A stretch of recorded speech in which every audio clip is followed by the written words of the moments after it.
होने का एक फायदा है भाई, घर में काजल जैसी बहू आ जाती है। आप लोग भी चिंता मत करो, अभी मिलवाती हूँ अपनी बहू से। सच्ची मैं तो कहती हूँ, लो अरे काजल,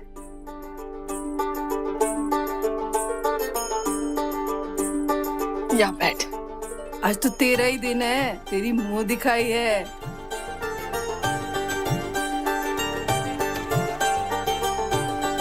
लो जी, ये है मेरी छोटी बहू,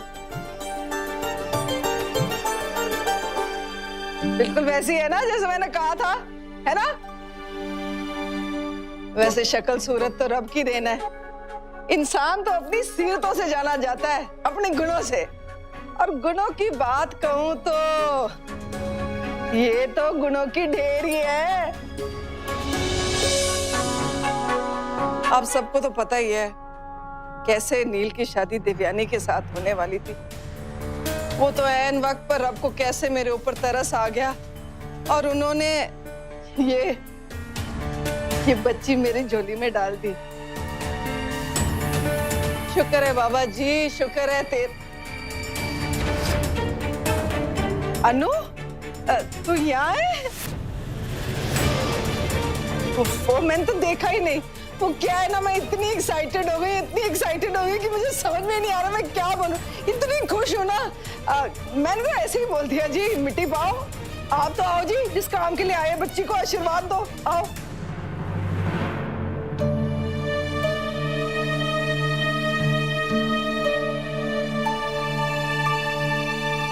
क्या हुआ मिंटी जी, आपकी कमाल बहू का पति तो दिखाई नहीं दे रहा, कहाँ है नील? क्या उसे अपनी बीवी की मुंह दिखाई का चाव नहीं आया? हाँ, वैसे दिखाई तो बड़ा वाला भी नहीं दे रहा। हाय मिंटी, कर तेरा है, लेकिन यहाँ लोग तो सारे बाहर वाले ही हैं। क्यों? ये कोई ड्रामे का नया चैप्टर तो नहीं खुल रहा?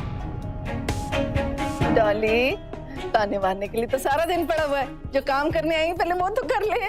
आओ बेटी, आइए।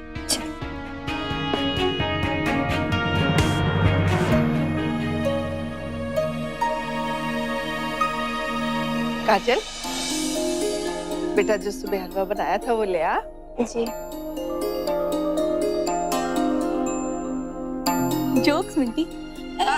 एक मिनट, ये तो पहले बातें करने से पहले सोचना चाहिए था। क्या बात है तूने?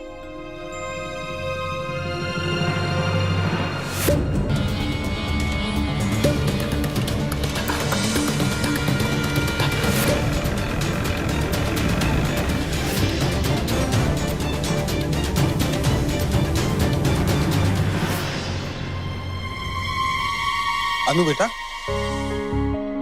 फौजी गया कहाँ है? थोड़ी देर पहले हमने उन्हें बाहर जाते हुए देखा। फोन कर रहे हैं पर उनका फोन स्विच ऑफ आ रहा है। ओह, तो उसके आने भी पता चलेगा। विवाह तो बड़ा शानदार है जी, मजा आ गया। काजल पुत्र। जी पापा जी। बेटा गल सुन, तेरी मम्मी ने तो सही कहा था, हलवा बड़ा जबरदस्त बना है। तू ना मेरे लिए एक कटोरी, 2 कटोरी ले आओ। जी पापा जी। अगर पता होता कि हलवा मैंने बनाया है तो तारीफ का एक शब्द नहीं निकलता इनके मुंह से। चलो इस बहाने तारीफ तो की। काजल। जी मम्मी जी। बेटा यहाँ आना। मासी, आप पापा जी को प्लीज हलवा दे दीजिए, मुझे मम्मी की चीख पास जा जा तू जा।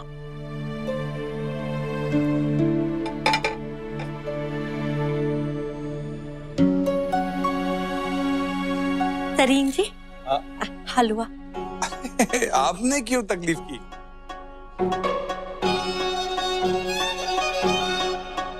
क्या हुआ आपको? अयो रब्बा, कुछ तो हुआ, पर जो भी हुआ है पहली बार ही हुआ है। हाय दैया, अनु की हो गया हो ना? भाभी, वो आपको हलवा कैसा लगा? अच्छा था, बहुत अच्छा था। मैं सबके साथ ठीक से पेश आई ना? हाँ भाभी, मैं आपको एक बात बताऊं? हाँ हाँ बोलो। मेरे दिल में एक बहुत बड़ा बोझ है। झूठ बोलना गलत बात होती है ना? हाँ पर तुम ऐसे क्यों कह रही हो? दरअसल वो जो हलवा था ना, मतलब वो मैंने बनाया था, पर शुरू से लेकर मम्मी जी ने मेरी हेल्प करी थी। तो मुझे बहुत गलत लग रहा है भाभी। अच्छा तो ये बात है। वैसे काजल, हलवा टेस्ट करने के बाद हमें लगा ही था मम्मी जी जैसे हलवा बनाती है बिल्कुल वैसे ही है। और इसमें गलत लगने वाली बात क्या है? हम छोटे हैं, बड़ों से ही तो सीखते हैं। जी भाभी, आपने ये बात बिल्कुल सही कही। पर प्लीज भाभी, आप हमेशा अपना हाथ मेरे सर पे बनाए रखिए। काजल, जी मम्मी जी। भाभी,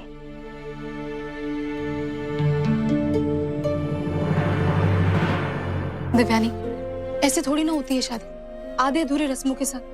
न लड़का एक्साइटेड शादी से, न लड़की खुश। अरे दिव्यानी शास्त्री की शादी तो ऐसी होनी चाहिए कि लड़का आता मिन्नतें कर करके। हमारा विश्वास करो दिव्यानी, बहुत अच्छा हुआ कि ये शादी नहीं हुई। हम अच्छे तरीके से जानते हैं दीदी, पर पता नहीं क्यों जब शादी की रस्में शुरू होने लगी थी ना, तो हम थोड़े थोड़े एक्साइटेड होने लग गए थे। वैसे भी वो नील तुम्हारे लायक था ही नहीं।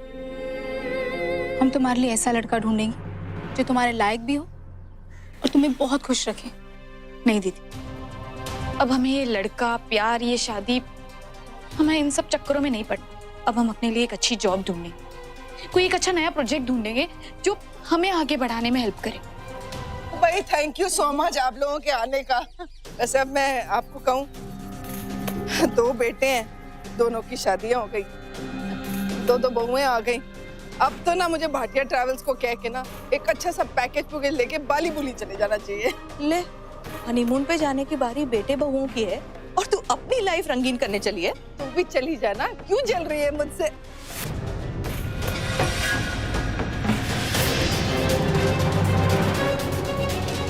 अच्छा सच बताओ आप लोग, कैसी लगी मेरी बहू? तुम सोन तेरे जैसी।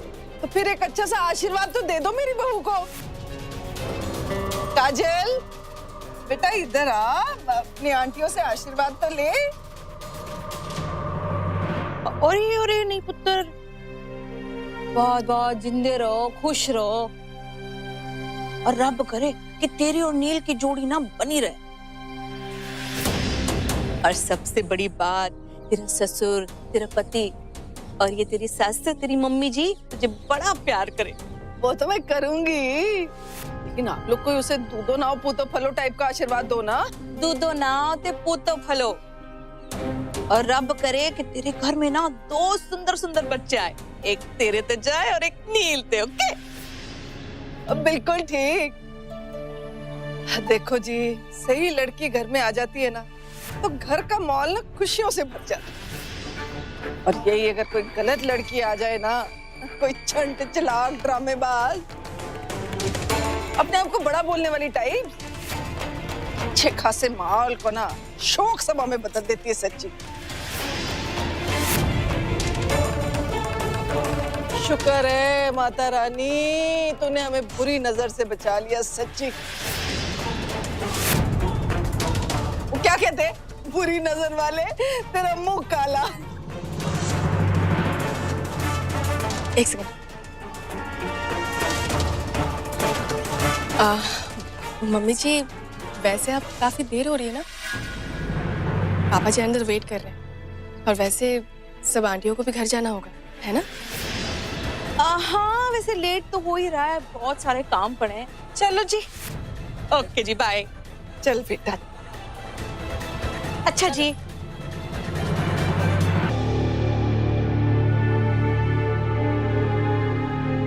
अच्छा, तो आज के बाद ये सब भी होगा इस घर में? मतलब समझ नहीं आया। हाँ, तो बच्ची है, तो लाती है, ये तुझे तो कुछ समझ में आता नहीं ना। मैं बाहर की बात कर रही हूँ। जब मैं अपनी फ्रेंड से बात कर रही थी तो बीच में अड़ंगा डालना जरूरी था? मम्मी जी देर हो रही थी, हमने बस इतना ही कहा। ओहो, मैं तो वारी जाऊं तेरे भोलेपन पर। तुझे क्या लगता है मुझे समझ में नहीं आता? तुझे जलन हो रही थी ना, क्योंकि मैं काजल की तारीफ कर रही थी। जी नहीं मम्मी जी, हमने इसलिए किया क्योंकि आप देवयानी को बुरा फील करवाने की कोशिश कर रही थी। देख, ये उल्टे सीधे इल्जाम तो तू मेरे पर लगा मत, क्योंकि सच तो ये है, तेरी बहन इस घर में नहीं आई, इसीलिए तू बेचारी काजल पर खुंदा खुद निकाल रही थी। मम्मी जी, उल्टे सीधे इल्जाम हमने आप पे नहीं, लेकिन आप हम पे जरूर लगा रही हैं। लो जी, क्या क्या हो गया अब? मुझसे क्या पूछ रहे? पूछ लो अपनी बड़ी बहू से। कोई मौका नहीं छोड़ती मुझे कुछ सुनाने के लिए। मिंटी, अनु कोई पागल तो है नहीं जो बिना वजह के तेरे आगे बोलेगी। अच्छा, पागल तो मैं हूं ना। मैं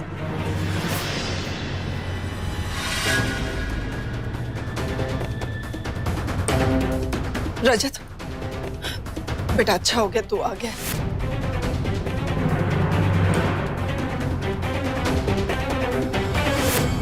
तेरे सिवा मेरी कोई बात सुनता ही नहीं। और तेरी ये बीवी जब देखो मौका ढूंढती है मुझे बेइज्जत करने का। और तेरे पापा वो उसी की सुनते हैं।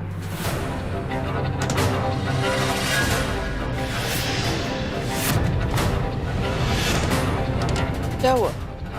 वो कुछ कहता क्यों नहीं अनु को?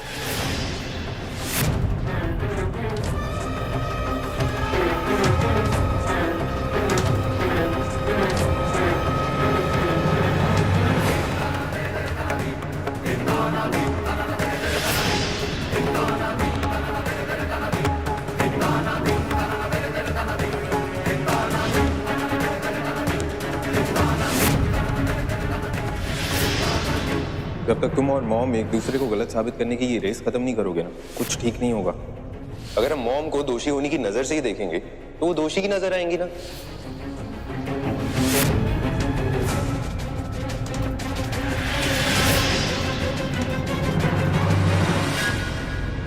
अनु से मुझे कुछ भी पूछने की जरूरत नहीं है मॉम।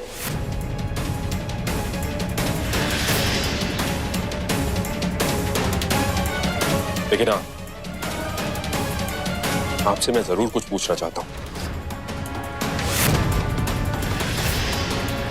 क्यों मुझे हर बार शर्मिंदा करती हैं आप मॉम?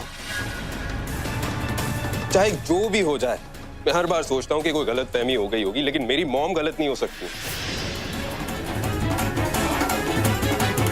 लेकिन आप कभी चूकते नहीं हो ना मेरा यकीन तोड़ने में। ये तो क्या कह रहा है? मुझे सब कुछ पता चल गया है मॉम, कि शादी के दौरान आपने क्या क्या किया है।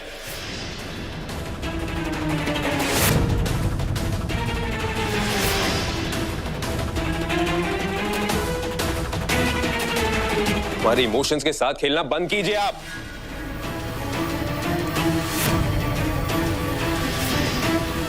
तो क्या कह रहा है? आ गया अपनी बीवी की बातों में? उसका यकीन कर लिया ना तूने? किसी पे यकीन नहीं कर रहा हूं, मैं सिर्फ सच पे यकीन कर रहा हूं।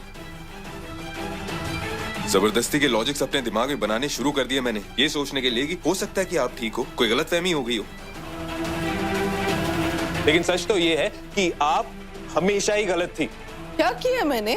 आपको नहीं पता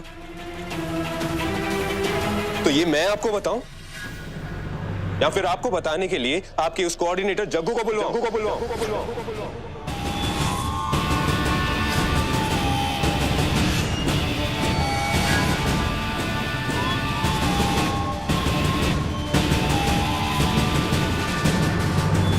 इतनी आसानी से कैसे झूठ बोल लेते हो आप मॉम? जबकि बचपन में आपने ही हमें सिखाया था ना, झूठ बोलना गलत होता है, पाप होता है। बार बार हर बार आप झूठ बोलते रहे। उस दिन शादी में अनु सबके सामने कह रही थी कि सहरे के पीछे नील नहीं है, सहरे के पीछे कोई और है, तब आपने झूठ बोला। जब अनु पे इल्जाम लगने लगे तब आपने झूठ बोला।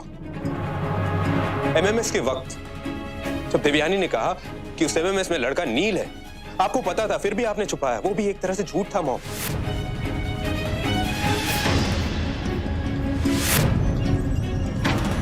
आपने कहा कि नील और देवयानी की शादी से आप खुश हैं, आप राजी हैं, वो भी एक झूठ था।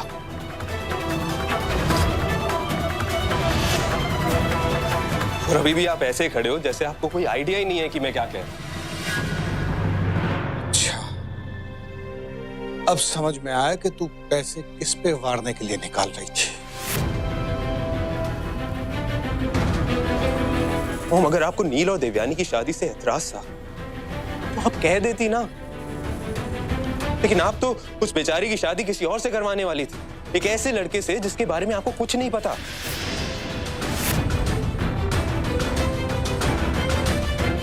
ना माँ के बारे में, ना बाप के बारे में, वो कौन है, क्या करता है, यहां तक कि उसका नाम तक नहीं पता था आपको। आपने एक बार भी नहीं सोचा कि इसका रिजल्ट क्या होगा, देवयानी की जिंदगी का क्या होगा, एक बार भी नहीं सोचा आपने। बस आपको अपनी ईगो की पड़ी थी। नहीं, ईगो नहीं, मुझे अपने बच्चों की पड़ी थी।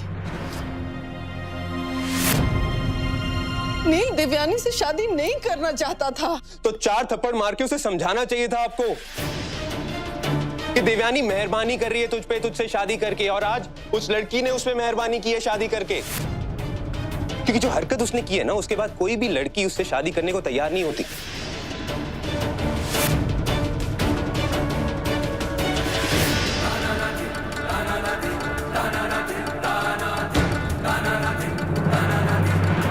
सॉरी अनु, हर बार की तरह इस बार भी मॉम की वजह से मैंने तुम पे विश्वास नहीं किया, और हर बार की तरह मैं गलत निकला। क्योंकि इस बार भी मैंने अपनी मॉम पे भरोसा किया। सो फनी ना डैड, हमारा घर थोड़ा अलग है।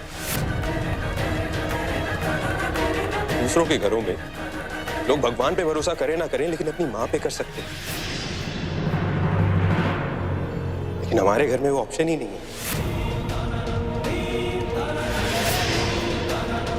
ये तो क्या कह रहा है? मुझे पता भी है कि सब बातें सुनकर कितना दुख हो रहा है। और हमारा क्या मॉम, हमें भी दुख होता है।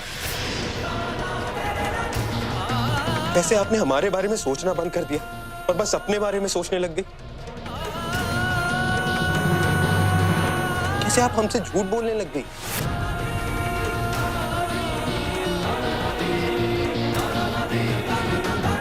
कैसे आप अपने बेटे को ही धोखा देने लग गई मॉम?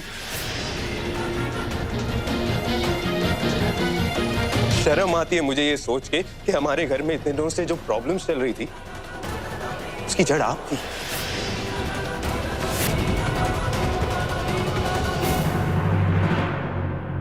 रजत प्लीज, कुछ भी हो जाए, ये कोई तरीका नहीं है अपनी माँ से बात करने का। आप प्लीज उनसे माफी मांगे। देखिए, चाहे उनसे गलती हो गई हो, पर ये मत भूलिए कि उन्होंने आपके भले के लिए बहुत कुछ किया है। देखिए, एक मिनट,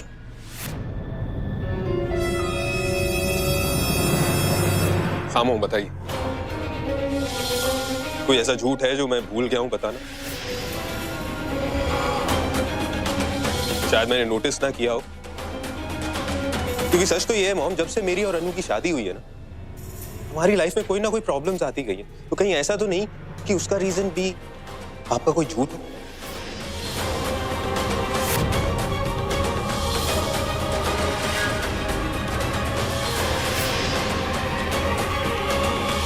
ये तू क्या कह रहा है? मैं वीर और अनु की बात कर रहा हूं मॉम।